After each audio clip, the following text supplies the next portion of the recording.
نحمدہ ونصلی ونسلم علی رسولہ الکریم اما بعد اعوذ باللہ من الشیطان الرجیم بسم اللہ الرحمن الرحیم۔ اللہ رب العزت کی توفیق خاص کے ساتھ رمضان المبارک کی ان بابرکت ساعتوں کے اندر ہم اس کے حضور توبہ، استغفار، عبادت اور بندگی کے لیے جمع ہیں۔ اور معزز ناظرین، رمضان المبارک اپنے اندر اپنے ماننے والوں کو بہت سارے پیغامات دیتا ہے۔ ان پیغامات کو سمجھنے کی ضرورت ہے۔ ان پیغامات میں ایک پیغام توبہ کا ہے، اللہ سے معافی مانگنے کا ہے۔ جیسا کہ رمضان المبارک کے تینوں عشروں سے یہ بات ثابت ہے کہ اللہ رب العزت نے ارشاد فرمایا کہ رمضان المبارک کا پہلا عشرہ جو ہے اس کے اندر میں اپنے بندوں پر اپنی رحمت کثرت سے نازل کرتا ہوں۔ تو اس کے متعلق آقا علیہ الصلوۃ والسلام نے ارشاد فرمایا اللہم رب اغفر وارحم وانت خیر الراحمین کی دعا کثرت سے کرو کہ اللہ رب العزت کی رحمت مانگو۔ دوسرے عشرے کے اندر اللہ رب العزت نے فرمایا کہ میں اپنے ماننے والوں کو اپنے محبوب کی امت کے لیے بخشش اور نجات کا اوپن پیکج دیتا ہوں۔ اور وہ پیکج یہ ہے کہ اللہ رب العزت نے فرمایا کہ کوئی سچے دل کے ساتھ میری بارگاہ میں توبہ و استغفار کے لیے آ جائے تو میں اس کو معاف کر دینے کے لیے تیار ہوں، کیونکہ رمضان المبارک طلوع رمضان سے لے کر غروب رمضان المبارک تک اس کا ایک ایک لمحہ جو ہے وہ بخشش سے بھرا ہوا ہے، رحمت سے بھرا ہوا ہے، اللہ رب العزت کی کرم اور عنایات سے بھرا ہوا ہے۔ اور تیسرے عشرے کے اندر فرمایا کہ میں دوزخ سے نجات کا اوپن پیکج دیتا ہوں۔ وہ اوپن پیکج کیا ہے؟ آفر دی جاتی ہے۔ فرمایا کہ جو دوزخ سے نجات لینا چاہتا ہے وہ میری بارگاہ میں کھلے دل کے ساتھ اپنے گناہوں کی بخشش اور مغفرت کر لے۔ تو وہ جب وہ بخشش اور مغفرت میری بارگاہ میں آ کر کے کرتا ہے تو اس کا رونا، اس کا دھونا میری بارگاہ میں سب سے زیادہ مقبول ترین عمل ہے۔ کیوں کہ جب کوئی اس سے مانگتا ہے تو اس کی رحمت جوش میں آتی ہے، تو وہ کھلے دل کے ساتھ دیتا ہے۔ جیسے کہ آپ نے دیکھا ہوگا کہ ریڑھی بان ریڑھی لگاتا ہے تو سارا دن اپنے مخصوص ریٹ کے ساتھ پھل بیچتا ہے، اور شام کو جب ہوتی ہے تو تھوڑا مال رہ جاتا ہے تو اس کو بھی جلدی ہوتی ہے گھر جانے کی، تو وہ سوچتا ہے کہ چلو سستے داموں اور نو لاس نو پرافٹ پر ہی، بعض اوقات وہ کہتا ہے کہ چلو بس خرچہ نکل آئے تو جو مال رہ گیا اس کو بیچ کے چلا جائے۔ یہ ایک مثال ہے بات کو سمجھنے کے لیے۔ اللہ رب العزت جب رمضان المبارک کی ساعتیں شروع ہوتی ہیں طلوع رمضان سے لے کر غروب آفتاب تک یہ اوپن پیکج دیتا ہے کہ اے بندے، تو میری بارگاہ میں سچے دل کے ساتھ تھوڑی دیر کے لیے بھی آ کر کے رو لے گا تو میں تجھے دوزخ سے نجات کا پروانہ دے دوں گا۔ اور اللہ رب العزت کہتا ہے کہ ہم تو بہانہ تلاش کرتے ہیں کہ کوئی آئے تو صحیح۔ کیا خوب کسی نے کہا تھا کہ ہم تو مائل بکرم ہیں، کوئی سائل ہی نہیں، راہ دکھلائیں کسے، راہ رے منزل ہی کوئی نہیں۔ تو دوستو اور معزز ناظرین، یہ ایک پیغام ہے، اس پیغام کو ہمیں سمجھنے کی ضرورت ہے۔ دوسری بات جو اس موقع پر میں آپ کو عرض کرنا چاہتا ہوں وہ یہ کہ توبہ اور استغفار میں ایک فرق ہے۔ وہ فرق کیا ہے؟ توبہ ایک وعدہ ہے، وعدہ اللہ رب العزت سے ہم ایک سچے دل کے ساتھ وعدہ کرتے ہیں کہ میں آئندہ یہ گناہ کبھی نہیں کروں گا، یہ ایک وعدہ ہے۔ استغفار ایک استغاثہ ہے جو اللہ رب العزت کی بارگاہ میں انسان پیش کرتا ہے کہ مولا جو میری زندگی کے گناہ ہیں وہ معاف ہو جائیں، ان کو جو سابقہ گناہ ہے وہ معاف کر دے، آئندہ میں گناہ نہیں کروں گا۔ یہاں مولا کائنات علی المرتضیٰ شیر خدا کرم اللہ وجہ الکریم کا ایک قول ہے۔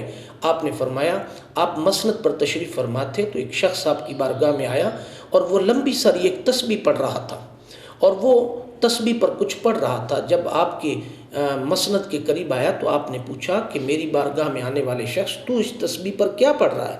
تو اس نے کہا کہ یا امیر المومنین میں اس پر استغفار پڑھ رہا ہوں۔ فرمایا تم کتنی بار دن میں استغفار پڑھتے ہو؟ فرمایا میں دن میں 100 بار، کئی بار اس سے زیادہ بھی پڑھ لیتا ہوں، جتنا وقت ملے۔ تو امیر المومنین مولا کائنات علی المرتضیٰ شیر خدا کرم اللہ وجہ الکریم نے فرمایا کہ تیری ماں تجھے روئے، میرے پاس بیٹھو، میں تجھے بتاؤں کہ تم استغفار کیسے پڑھو، تجھے تقاضے معلوم ہیں؟ اس نے کہا نہیں۔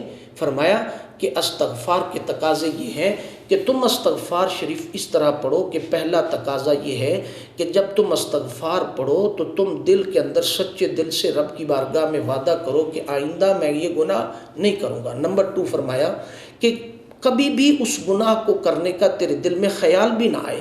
اور نمبر 3 فرمایا جو تو نے لوگوں کے ساتھ زیادتیاں کی ہوئی ہیں، لوگوں کا مال غصب کیا ہوا ہے، چھینا ہوا ہے، ہڑپ کیا ہوا ہے، زیادتی کی ہے، اس مال کو پائی کو تم ان کو واپس کر دو۔ جب واپس کرو گے تو تمہارا یہ عمل اللہ کی بارگاہ میں توبہ و استغفار بن جائے گا، اور اللہ کی بارگاہ کے اندر یہ عمل بذات خود تیری نجات کا سبب بن جائے گا۔ اور چوتھے نمبر پر فرمایا کہ اے انسان، تو جس کے ساتھ زبان کے ساتھ زیادتی کی ہے، ہاتھ کے ساتھ زیادتی کی ہے، ان سے جا کر کے معافی مانگ، تو تیرا یہ عمل بذات خود اللہ کی بارگاہ میں توبہ و استغفار بن جائے گا۔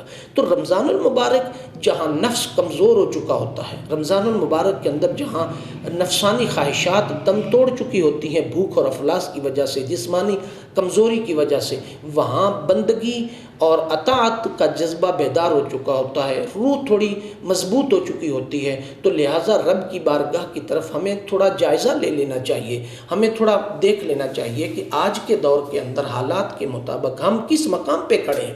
کیا ہم صرف 30 دن کے روزے رکھنے کے بعد پھر اسی مقام پہ کھڑے ہوں گے، اسی طرح رشوت، اسی طرح حرام خوری، اسی طرح لوٹ مار، اسی طرح دیگر معاملات ہم کر رہے ہوں گے؟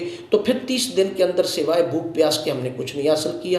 لہٰذا یہ 30 دن کا جو پیریڈ ہے، ٹریننگ پیریڈ جو ہے، یہ انسان کے لیے ایک ایسی ورکشاپ ہے کہ انسان اس کے اندر بہت ساری بیماریوں کو، روحانی بیماریوں کو، بہت ساری ایسی پریشانیوں کو، بہت سارے گناہوں کو ترک کر سکتا ہے، جس سے انسان کی زندگی کے اندر تبدیلی آ جائے۔ لہٰذا انسان کو دن کو روزہ رکھ کے رات کو اللہ کی بارگاہ میں بندگی کا دم بھرتے ہوئے، بندگی کے لیے جب وہ جھکے تو وہ سوچے کہ میرے اندر جھوٹ کی بڑی بیماری ہے، میرے اندر رشوت کی بڑی بیماری ہے، میرے اندر فلاں بیماری ہے، تو ان ساری بیماریوں کو آہستہ آہستہ ایک ایک کر کے دور کرنے کی کوشش کرے۔ یکدم کوئی عمل نہیں ہوتا، یہ ایک پروسیس ہے۔ اسی لیے فرمایا اس کام کے لیے فرمایا نیک اور صالح بندوں کی مجلس میں جا کر کے بیٹھا کرے۔ وَاصْبِرْ نَفْسَكَ مَعَ الَّذِينَ يَدْعُونَ رَبَّهُمْ بِالْغَدَاةِ وَالْعَشِيِّ يُرِيدُونَ وَجْهَهُ وَلَا تَعْدُ عَيْنَاكَ عَنْهُمْ تُرِيدُ زِينَةَ الْحَيَاةِ الدُّنْيَا۔ فرمایا ان کی مجلس میں جا کر کے بیٹھا کریں، ان کی صحبت میں جا کر کے بیٹھا کریں، اور وہ صحبت صالحہ جو ہے وہ انسان کو برائیوں سے بچا دیتی ہے۔ وَاصْبِرْ نَفْسَكَ مَعَ الَّذِينَ يَدْعُونَ رَبَّهُمْ بِالْغَدَاةِ وَالْعَشِيِّ فرمایا کہ تم رب کو پانا چاہتے ہو تو میرے برگزیدہ بندوں کی مجلس میں جا کر کے بیٹھا کرو۔ اور مجلس میں جا کر کے بیٹھ کر کے کیا کرنا ہے؟ وہاں کوئی تسبیح، کوئی وظیفہ، کوئی قرآن کی تلاوت، کوئی اللہ، ان میں سے کچھ بھی نہیں کرنا۔ تو پھر کرنا کیا ہے؟ فرمایا وَلَا تَعْدُ عَيْنَاكَ عَنْهُمْ تُرِيدُ زِينَةَ الْحَيَاةِ الدُّنْيَا۔ فرمایا ان 2 آنکھوں کے ساتھ فرمایا میرے برگزیدہ بندے کے چہرے کو تکا کرو، اور ٹکٹکی باندھ کر کے تکا کرو۔ یہ تکنا ہی اللہ رب العزت کے اس بندگی کی طرف راغب کرنا مقصود ہے، بتانا مقصود ہے کہ اگر یہ بندہ سیرت میں، کردار میں، حسن و جمال میں، عمل صالح میں اتنا اچھا ہے، کردار اچھا ہے، متاثر کرنے والا ہے، تو اس بندے کو پیدا کرنے والا رب کتنا عظیم ہوگا، یہ بتانا مقصود ہے بنیادی طور پر۔